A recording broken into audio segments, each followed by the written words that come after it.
Last video में हमने apex basic समझा था और एपेक्स डेवलपमेंट में सबसे इंपॉर्टेंट चीज होती है डेटा हैंडलिंग और सेल्सफोर्स में डेटा फेच करने के लिए यूज होता है एसक्यूएल। सो हाय गाइस, मैं हूं Mukul. Welcome to my channel Mukul take.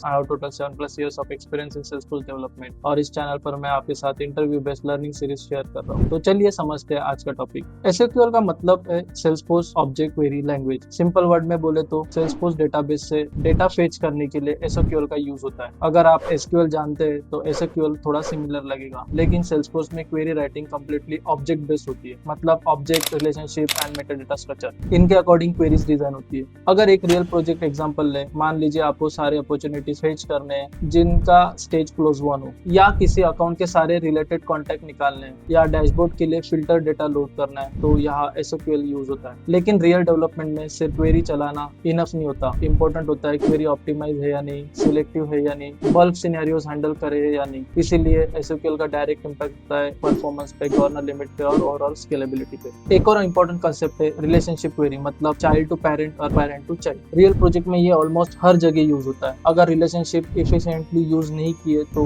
Unnecessary queries या फिर परफॉर्मेंस इशू क्रिएट हो सकता है। अब देखते हैं इंटरव्यू पे कैसे क्वेश्चन पूछे जाते हैं। First question, a developer needs account data along with related contact. How would you design the efficient query? Using relationship query instead of multiple separate queries. So इसमें आप सब क्वेरी यूज कर सकते हैं। चाइल्ड के लिए आप किसी भी पेरेंट पे जब क्वेरी लिखते हो तो आप सब क्वेरी का यूज करके उसके अंदर के रिलेटेड अकाउंट्स या फिर कॉन्टैक्ट जो भी है रिलेशनशिप में चाइल्ड ऑब्जेक्ट, उसके रिकॉर्ड आप निकाल सकते हैं। Next question, how do you identify whether SQL query is scalable for large data volume or by checking query selectivity, indexes and execution efficiently. Production org में सिर्फ वर्किंग क्वेरी इनफ नहीं होती, query optimise और selective होना भी जरूरी है। Next question, a developer has written SQL inside a loop, why is this a problem? Okay, answer is like because it can hit corner limit very quickly. Loop repeatedly query execute करते रहेगा और bulk record में system fail हो सकता है। इसीलिए आपका जो भी क्वेरी है या फिर कोई भी डीएमएल आप लिख रहे हो तो फॉर लूप के बाहर लिखना जरूरी है। Okay, so this type of questions interviewer may ask you in any Salesforce interviews. Okay, next question देखते हैं. You need to fetch 1 lakh plus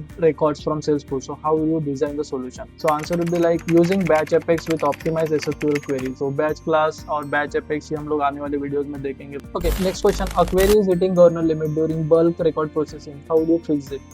Move SQL query outside the loop and redesign the bulk handling logic. Bulk operation में repeated queries limit quickly और consume हो जाती है, इसीलिए centralized query approach use करना होता है। सो एक इंपॉर्टेंट इंसाइट देना चाहूंगा, रियल इंटरव्यू में सिर्फ एसक्यूएल सिंटैक्स नहीं पूछा जाता, ये चेक किया जाता है कि आप स्केलेबल और ऑप्टिमाइज अप्रोच से डेटा हैंडल कैसे कर सकते हैं, और आपको कुछ ऐसी कॉम्प्लेक्स क्वेरीज भी लिखने को बोले जा सकते हैं। So you should be ready for that. तो आज के लिए इतना ही। अगर आपको ये फॉर्मेट यूजफुल लग रहा है तो चैनल को सब्सक्राइब जरूर करें और मिलते हैं नेक्स्ट वीडियो में।